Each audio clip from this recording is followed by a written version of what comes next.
More than 50 years after humanity last traveled beyond low Earth orbit, a new mission is preparing to venture farther from Earth than any crewed flight in generations. Not to land on the moon, not to build a permanent base, not yet, but to do something that has not happened since 1972. Send human beings back into deep space.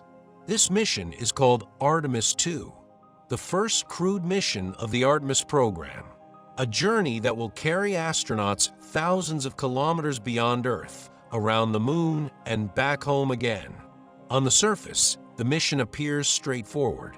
Launch 4 astronauts aboard the Orion spacecraft, travel to the moon, perform a flyby, return safely to Earth. Simple, at least compared to the lunar landings they're planned to follow. But that description leaves out something important, because the real significance of Artemis II is not what NASA says it will do.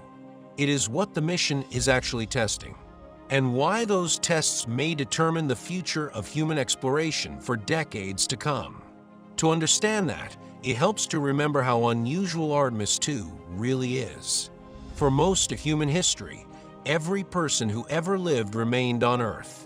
Then, during the 20th century, humanity briefly crossed a boundary that no civilization had ever crossed before. The Apollo astronauts traveled beyond low Earth orbit. They entered deep space, walked on another world, and demonstrated that humans could survive journeys far beyond Earth's immediate environment.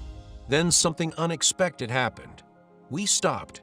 After the final Apollo mission, human beings never returned to deep space. For more than half a century, astronauts remained relatively close to Earth. The Space Shuttle operated in low Earth orbit. The International Space Station circled only a few hundred kilometers above the surface. Extraordinary achievements continued, but one thing did not.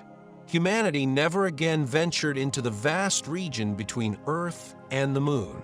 Artemis II changes that. The mission will carry astronauts farther from Earth than any human beings have traveled in more than 50 years. And that distance matters, because beyond Earth's protective magnetic field, space becomes far more dangerous. Astronauts aboard Artemis II will leave behind a shield that protects life every day without most people ever noticing. Earth's magnetosphere, a gigantic magnetic bubble generated by our planet's interior. This invisible structure deflects enormous quantities of harmful charged particles arriving from the sun and deep space. Without it, life on Earth would face a much harsher radiation environment. The Apollo astronauts experienced that reality briefly. Artemis II will experience it again. And one of the mission's most important objectives is understanding how modern spacecraft systems perform in that environment. Because future missions will spend much longer there. Weeks, months, potentially years. The spacecraft carrying the Artemis II crew is called Orion. Orion, unlike spacecraft designed primarily for low Earth orbit operations, Orion was built specifically for deep space missions.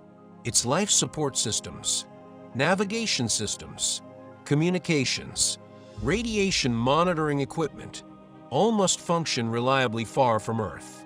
And that is exactly what Artemis II is designed to evaluate. Officially, NASA describes the mission as a crewed test flight, which is true, but the phrase can sound deceptively simple. In reality, Artemis II is one of the most important spacecraft validation missions ever attempted, because every future Artemis mission depends on it. If Orion performs successfully, confidence increases dramatically for later lunar landings.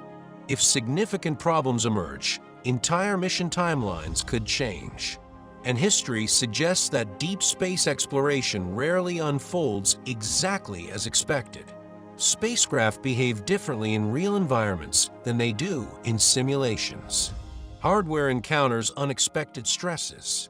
Systems reveal weaknesses. Tiny issues sometimes become major engineering challenges.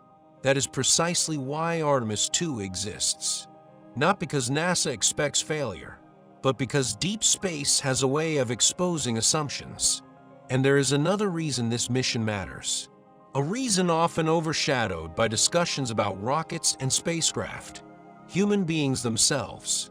The astronauts aboard Artemis 2 will become test subjects in an environment largely unexplored by modern spaceflight. The effects of long-duration space missions are studied extensively aboard orbital stations. But deep space introduces additional variables: radiation exposure, communication delays, greater isolation, increased distance from emergency support, psychological factors associated with operating far from Earth. These are challenges future lunar and Martian explorers will face routinely. Artemis 2 offers an opportunity to gather critical information before those larger missions begin. And perhaps the most interesting aspect of the mission is what it represents strategically. Because Artemis 2 is not really about reaching the moon. The moon is the destination, but not the ultimate objective. The larger goal is learning how humanity expands beyond Earth permanently. For decades, most crewed missions focused on exploration: visit a destination, conduct experiments, return home.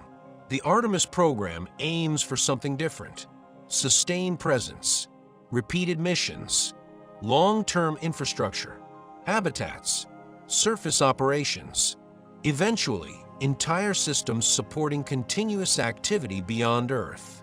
In that vision, Artemis 2 becomes a bridge, a transition point between two eras. The first era began with Apollo, humanity proving it could reach another world. The second era may involve learning how to stay there, and perhaps someday travel even farther. Mars, asteroids, the outer solar system, destinations that remain impossible without first solving the challenges Artemis 2 is designed to investigate. But the mission faces risks as well, not because anyone expects disaster, but because deep space exploration is inherently difficult. The Orion spacecraft will travel at tremendous speeds. Its systems must operate flawlessly. The crew must function effectively in an environment where immediate rescue is impossible. Every component must perform exactly as intended. And during re-entry, Orion will return to Earth at speeds approaching those experienced by Apollo astronauts returning from the Moon. The heat generated during that descent will be extraordinary. Temperatures around the spacecraft will climb to thousands of degrees Celsius. Its heat shield must protect the crew during one of the most demanding phases of the mission. That heat shield has already become the subject of significant engineering attention following Artemis I. The uncrewed test mission revealed valuable data that engineers continue studying carefully.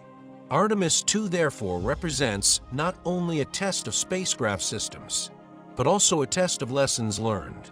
A demonstration that knowledge gained from previous missions has been successfully incorporated into future flights. And perhaps that is what NASA does not always emphasize enough. Artemis II is not merely another mission. It is a proving ground.